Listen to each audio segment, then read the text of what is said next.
your thyroid gland, it's kind of a big deal, right? I mean, what doesn't your thyroid affect? Every cell has a thyroid receptor or receptors.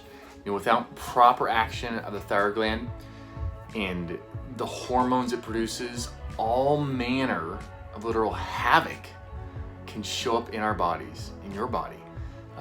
From liver and kidney function to blood sugar regulation, insulin regulation, weight gain, weight loss, hair gain, hair loss, digestive secretions, digestive motility, just brain function, nervous system activity and repair. If your thyroid has ever been sluggish, I'm sure you've noticed just this undesired effect in your body, that brain fog that just will not go away. So often when we talk about thyroid function, we get kind of stuck staring at just this thyroid gland right here, right? This little guy in our neck, trying to get the thyroid to produce more thyroid hormone, or if you're on thyroid hormone replacement, moving that dose up and down, trying to just somehow alleviate these symptoms of low thyroid hormone activity in the body. And does it ever work out as optimally as you want it to? Many times it doesn't. And I would like you for a moment to potentially take your focus off the little gland right here, this little butterfly in your neck that we call the thyroid gland, and instead put your focus on what is actually happening after the thyroid gland creates T4, which is the main hormone produced by your thyroid gland. What happens after that? Once that T4 heads out into our body, what's gonna happen? And this brings up T3, which is the most active form of thyroid hormone.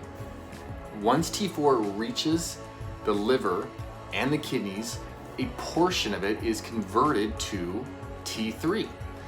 This enzymatic process is called deiodination, and it happens readily in your liver and your kidneys. So if your liver and your kidneys are not doing so hot, you can have hypothyroid symptoms because your liver and kidneys are not converting the T4 into T3 with ease. And this is kind of has a compounding effect, unfortunately, because if T4 to T3 conversion is not happening well, this slows down the kidneys and liver. And the kidneys and liver are already potentially slow, or one of them was slow. Detoxification was slow. There's just some sluggishness going through there. And that, in the first place, stopped T4 to T3 conversion. But then once the T4 to T3 conversion slows down because of the burden on the liver and kidneys, guess what? Now the liver and kidneys burden goes up even more. And it's around and around and around we go. So if T4 to T3 conversion potentially is not optimal based on your blood work, then you really, really want to be sure to look at supporting your liver and kidney function, whether that's, foods, low processed eating, activity, herbs. You can talk to your practitioner about things you can do there, but also consider a couple nutrients, namely zinc, selenium, iron, magnesium, and vitamin D. Without optimal levels of these nutrients, your T4 to T3 conversion, it doesn't have a chance. There's no way you're gonna reach optimal activity of those hormones, and then as a whole of the thyroid itself. So specifically, we're talking about selenium and zinc, and the fact that they're involved in the enzymatic process that literally allows your body to produce thyroid hormone in the first place, the T4 and T3, but also to convert that T4 via the deiodinase enzyme to T3. And even the receptors on cells, they require zinc. Without proper zinc or enough zinc, the receptors on your cells cannot properly snag T3 from the bloodstream and use it to, as this metabolic engine to get you going. So you must have adequate levels of selenium and zinc. This is just literally a prerequisite. So many people are deficient in these these minerals, and so you want to make sure that your body's satisfied. So get your levels checked, or potentially even supplement. Starting with a low dose of those minerals. And this is like brain fog, constipation, bloating, weight gain, hair loss. Who wants those things? And potentially, your thyroid could be doing its job.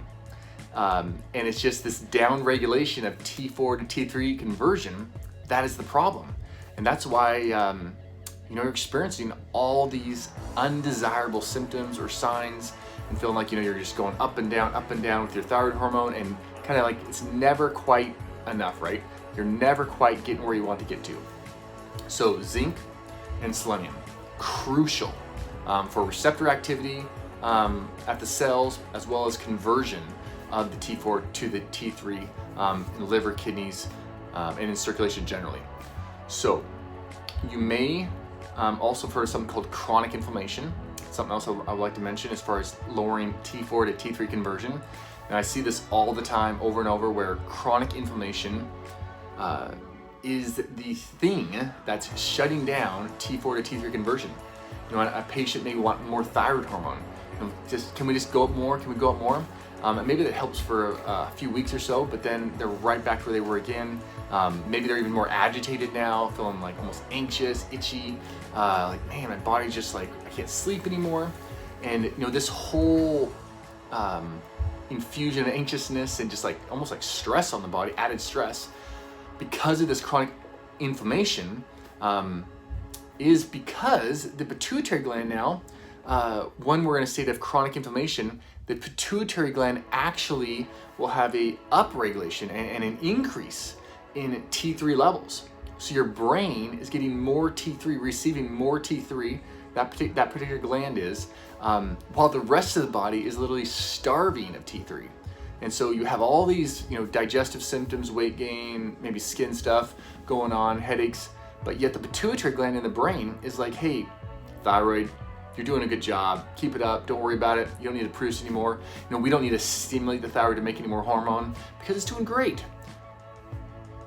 Little does the pituitary know that it's only up here. The only place that's doing well is the pituitary gland. That's the only place that's getting the T3. So we gotta look at inflammation. We gotta look at zinc. We gotta look at selenium. Your iron levels, of course, are huge. Talked about many times as far as iron, low iron affecting thyroid function. Many times, it isn't thyroid function. It's just low iron. And as the iron goes up, thyroid function goes up, amazingly enough. So take a step back, assess, how is my nutritional status? How is my inflammatory status? Am I eating a highly processed diet? Is that what my cupboards are full of? Is that what my kitchen is full of? And is there lots and lots of stress inputs outside of me that are coming against me right now? Am I a